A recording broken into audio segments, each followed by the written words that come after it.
খবর কব এই জন্যে একটা ভিডিও নিয়ে আইছি। খবরটা হলো কি, এই প্রোডাক্ট যদি আপনি আনঅফিশিয়াল কেনেন একবারই শেষ, তারা কিন্তু আর নেব না, আর বেচতেও পারবেন না।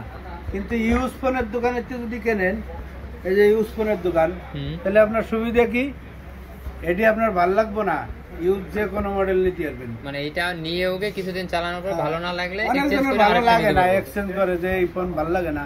অনেকজন আছে বন্ধু বান্ধব সপ্তাহে সপ্তাহে ফোন এক্সচেঞ্জ করে দেয়। দেখা গেল আপনি এটি কিনবেন আনঅফিসিয়াল, আপনার ওই অফিস কিন্তু নেব না, কিন্তু আমাকে হয়তো কিনবেন, আপনি এটি নেবেন, আপনি আরেকটা নিয়ে যাবেন, যে কোনো মডেল, এই যে অনেক মডেল আছে, অনেকগুলো মডেল আছে, কোনো সমস্যা নাই। আজকে কি কি নিয়ে আসছেন, কি কি মডেল? এটা হলো লেটেস্ট মডেল Motorola 60 Fusion, ঠিক আছে? 60 Fusion Motorola 60 Fusion, ঠিক আছে? কত জিবি এটা? 12 জিবি, 8 জিবি, 256 জিবি, সবগুলো আছে, 8 128 8 256 12 256 সব মডেলই আছে। আপনি নেন, অফার প্রাইস দিয়ে দেব, ঠিক আছে? প্রাইসটা দিয়ে দেব মাত্র কত জানেন? 35000 টাকা।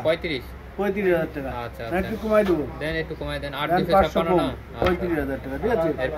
তারপরে যে X9B, Honor X9B, S9B, ঠিক আছে? এটা ডিসপ্লে কিন্তু একদম হার্ড, এডিও দিয়ে দেব 32000 টাকা, 12256। আচ্ছা 12256 32। তারপরে Honor আছে, Honor X200 না, Honor 200 12256 জিবি, 33000 টাকা। 33000। আচ্ছা এরপরে তারপর একটা আছে এই যে কি টার্বো ফোন নাকি, কি Redmi Turbo 4? Redmi Turbo 4, Redmi Turbo 4, এটা 12256 জিবি, এটা দিয়ে দেব আপনার 36000 টাকা। 36000 টাকা। আর ইউজ ফোনের প্রতিনিয়ত প্রাইস কম বেশি হয় না আঙ্কেল? কম বেশি হয়, ঠিক আছে? আসার আগে আঙ্কেলকে ফোন দিয়ে প্রাইস জানিয়ে আসবেন, আর হোয়াটসঅ্যাপে ফোন দেবেন, ঠিক আছে? আর ইউজ নতুন যে কোনো ফোন, অফিসিয়াল আনঅফিসিয়াল সব ফোন পাবেন। নিতে হলে আঙ্কেলের দ্বারা যোগাযোগ করবেন, ঠিক আছে? সবাই ভালো থাকবেন, আসসালামু আলাইকুম।